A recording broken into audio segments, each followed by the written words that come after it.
I'm a self-taught marketer, so thankfully I don't have an MBA in marketing. Probably if I did, I would be doing a bad job because marketing in its own has a lot of meaning, and you see it on ads, and it could be a lot of things. But to me, it was very simple. So it was just three things. It was documenting things that everyone knows, but no one has time to document, and articulating in a way that people actually understand that, and distributing so that the right people hear. That's about it.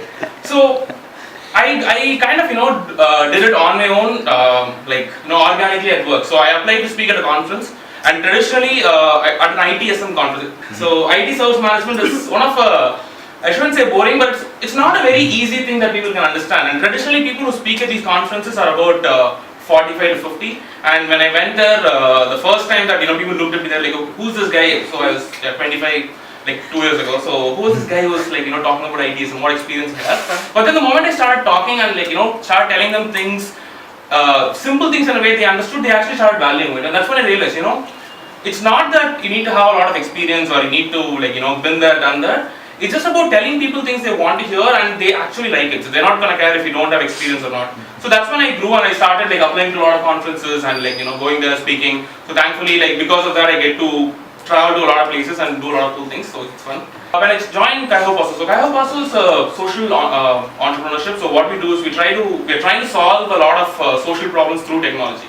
And typically when you start a social organization, marketing is not something that you're going to invest in from the start. But then we were different. So what we wanted to do was, our strategy was to invest in marketing, just like how businesses do it. So the way that businesses do it is, so they have a strategy. They go after a certain segment, and then they're gonna identify people there. They're gonna market to them through content, through ads, videos, whatever.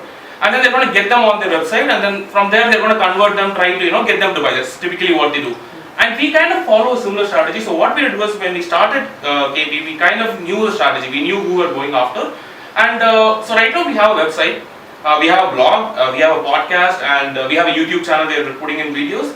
And we did that all even before we have our first, our prototype or the products of the things that we're actually doing. The reason we did that was we wanted to have a community.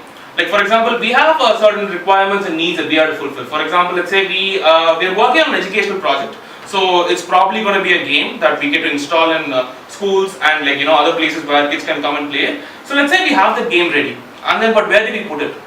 Let's say we have the game ready, and then we have to spend a lot more time figuring out where do we put it. But in parallel, let's say if we spend time trying to create a community around, let's say we write content that fits the demography, let's say teachers from the particular schools, and then they start getting involved. Now we start building a community around that, and once the product is ready, we can directly go launch it there. So that's our strategy. It's one example of how we want to do it and why we invested in marketing right from the start. And I think that's important for social organizations because they don't think of marketing like that. So they think of marketing as something, they don't invest. Because I've stepped out a lot of social organization websites, it talks a lot about what they do.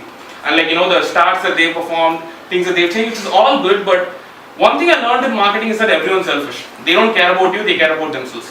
So if you're not going to give them anything, they're probably not going to want to give to you. And that's what we can do with content marketing, because people want to learn a lot. And if you think you have the expertise to go give them that, you have the right, or you've earned the right to go ask them something when you need it to be. So that's one of the reasons that we focus so much on content marketing, and we are also continue to do that, because as a philosophy in the organization, we want to be giving more than we take, and that's one thing that we're investing in.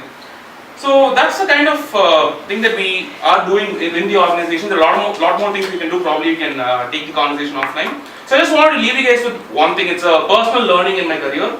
A lot of you guys are working, so probably this is useful to you. So 30% of my time at work is spent in personal marketing and personal branding. Because what I realize is that we have gone past the stage where you can be like, okay, if I do my job right, they'll recognize me, they'll reward me, they'll give me opportunities. That is gone. Because everyone's fighting for attention among so many things. You have social media, phone, emails, so many things. No one has time to notice what you're doing. So if you don't take the effort to kind of actually market yourself, then it's not gonna, we all have appraisal, I think right around the time of appraisal seasons. That conversation is going to be difficult because your manager is not going to have any idea what you have done. So the way that I do it is, one of the easiest hacks that for personal marketing is, write down whatever that you have. Let's say if you have an idea, write it down and reach out to different people asking for feedback. That's the easiest way to personal market, because that doesn't sound wrong, right? You're not showing off, you're not branding yourself, but you're genuinely asking some of feedback and in a way making them read what you've written. And that can work for anything.